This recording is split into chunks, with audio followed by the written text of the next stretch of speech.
The longer we wait on life to happen, the more it passes us by. And what I mean by that is, you know, we need to start now.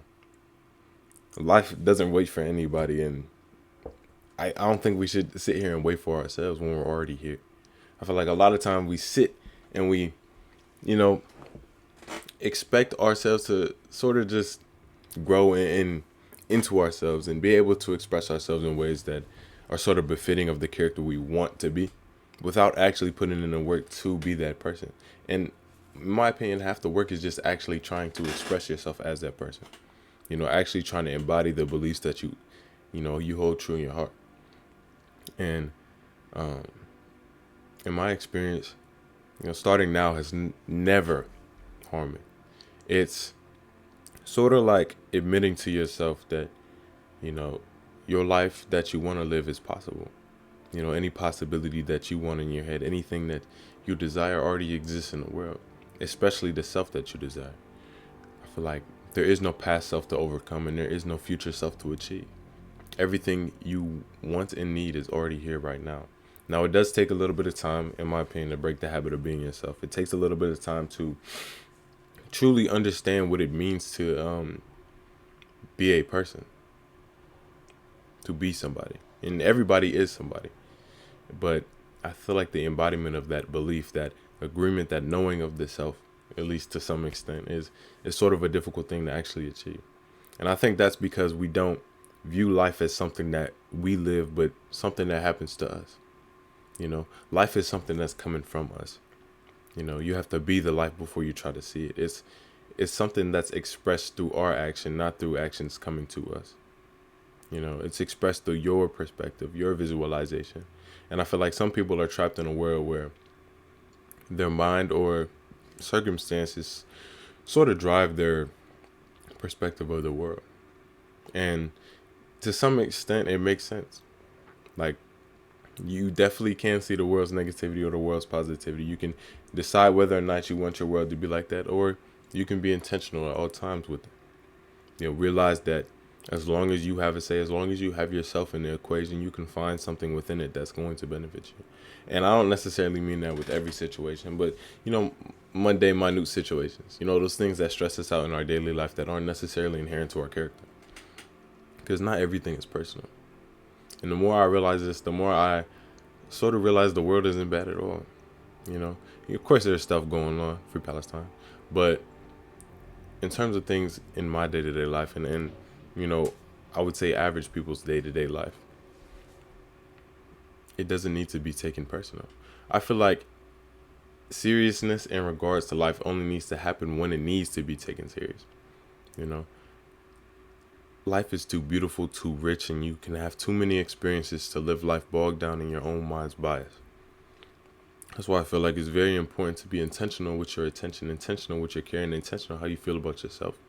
Because at the end of the day, how you feel about yourself and how you think yourself is exactly how you are. You think yourself stuck, you think yourself, hurt, you are. Not to say that, people's pain isn't justified, but to say that sometimes, your pain truly is the breaking of the shell that encloses your understanding.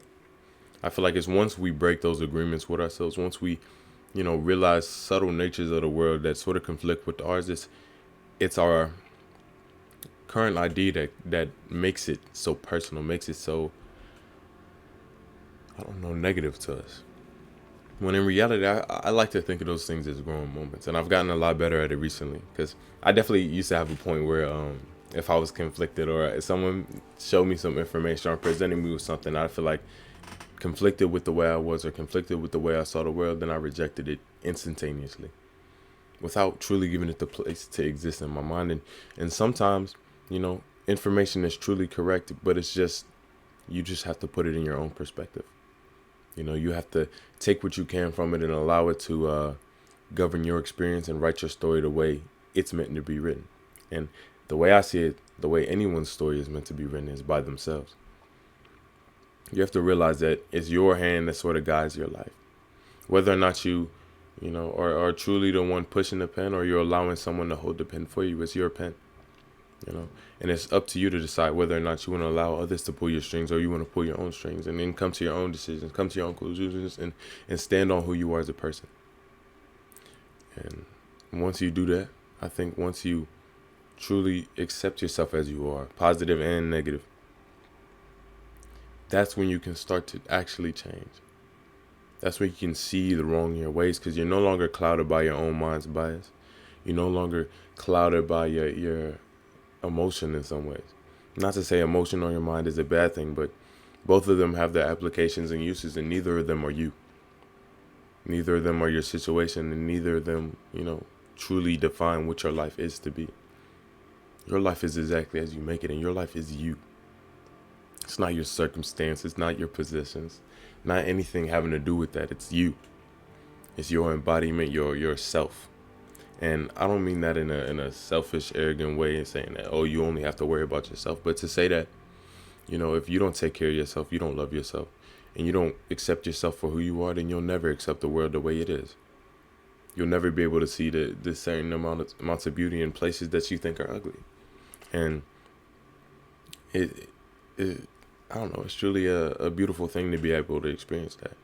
We have to learn to see the beauty in ugly things sometimes, and not necessarily in tragedies or stuff like that, like nothing like that.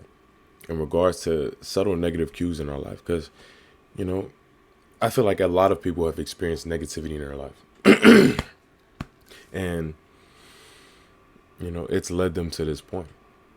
Even the greatest of people have had their negative experiences. And it's just about the faith they had in themselves to keep on going. And if you made it to this point in your life, you made it to this video, you're alive right now, then you're alive.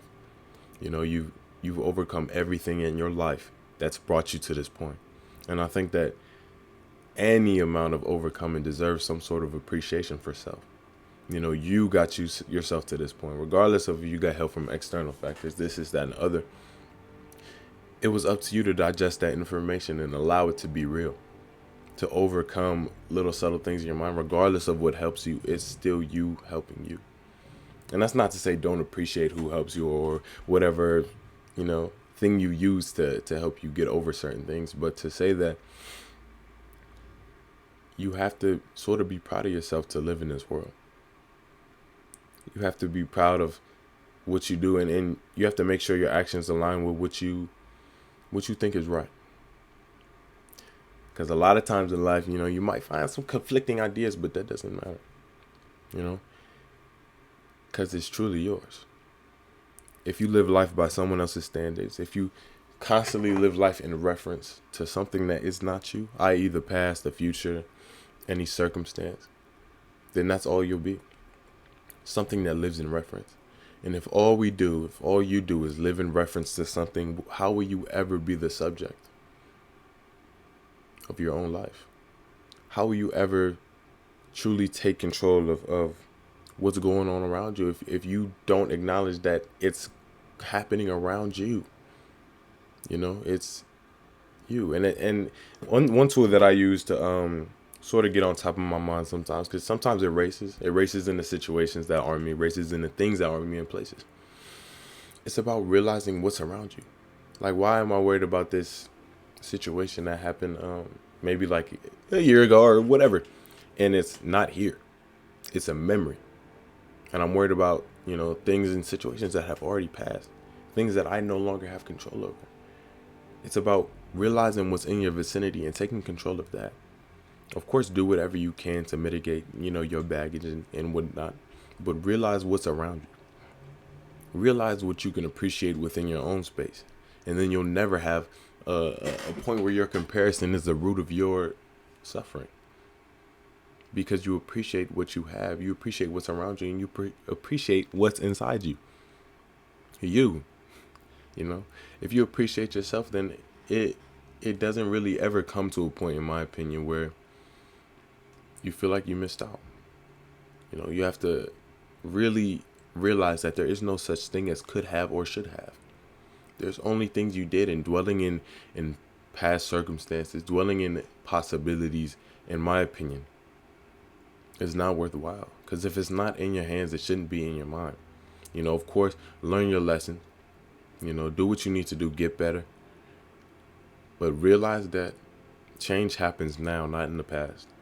You know, anything that you want to do, anything that you want to begin has to start in the present. It can't start in the future. Because if you constantly separate it from yourself, you'll never be it. You know, if you want to get better and you constantly instantiate to yourself that who you are right now is not good, or who you are right now is not, a good person in your eyes, then you need to work on who you are now. Fix your expression now. Do whatever you need to do now to allow yourself to feel like that, because that's when your life begins.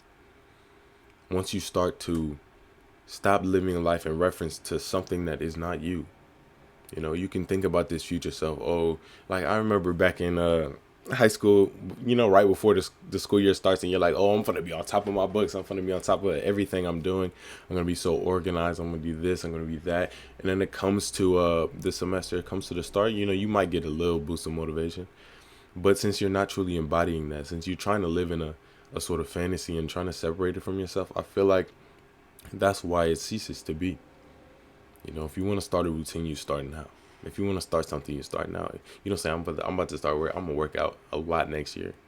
Then next year comes and you're going to have that same mentality, because why put off until tomorrow what you can start now, what's going to benefit your whole life? One thing I think benefited me in my whole life was, the practice of being present, the practice of being intentional, both with my words and with my actions in a way, realizing that, you have to, as a person, accept everything you've done. Not to say be negative, of course, have a moral standard, right?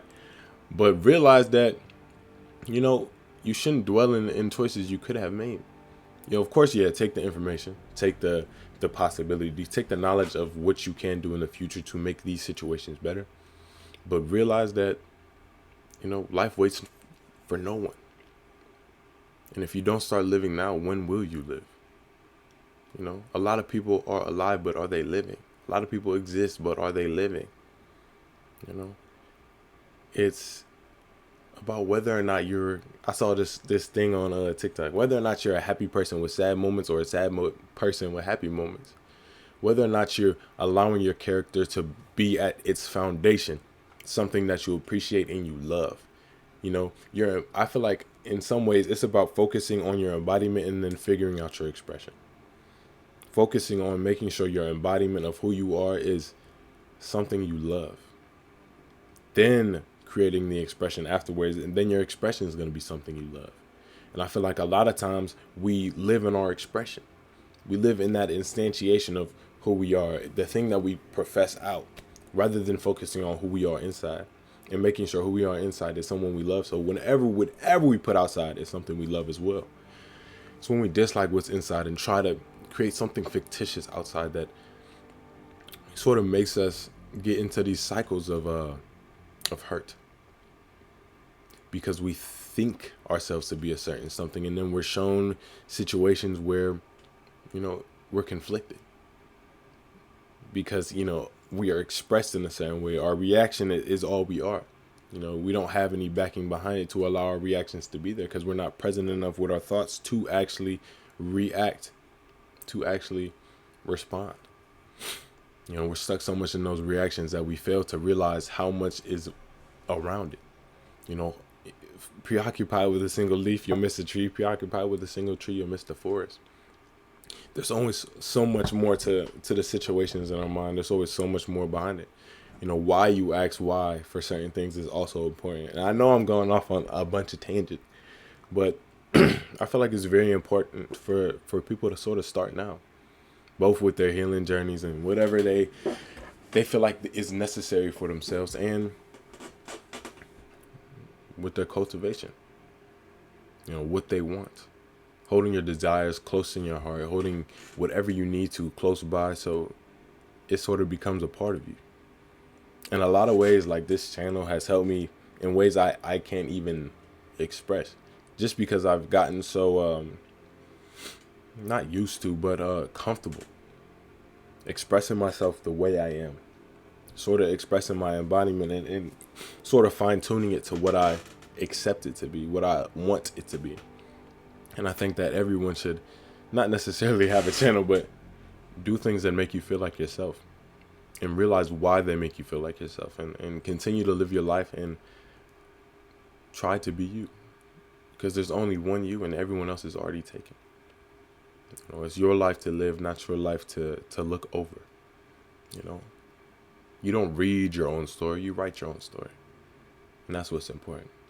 So if you made it this far in the video, thank you so much. I really appreciate all you guys have done. I'm probably gonna try to go outside today and make an outdoor video, because it's actually a little difficult, more difficult than I thought it would be. So I'm gonna try to do that. Thank you all for tuning in and sticking around. I really appreciate all of you. Make sure you're taking care of yourself. Make sure you're treating yourself like a friend, a genuine friend, not one that's gonna tell you just validate whatever you're feeling at the moment, but also, you know, make it real. So take care of yourself. Be good, be great, and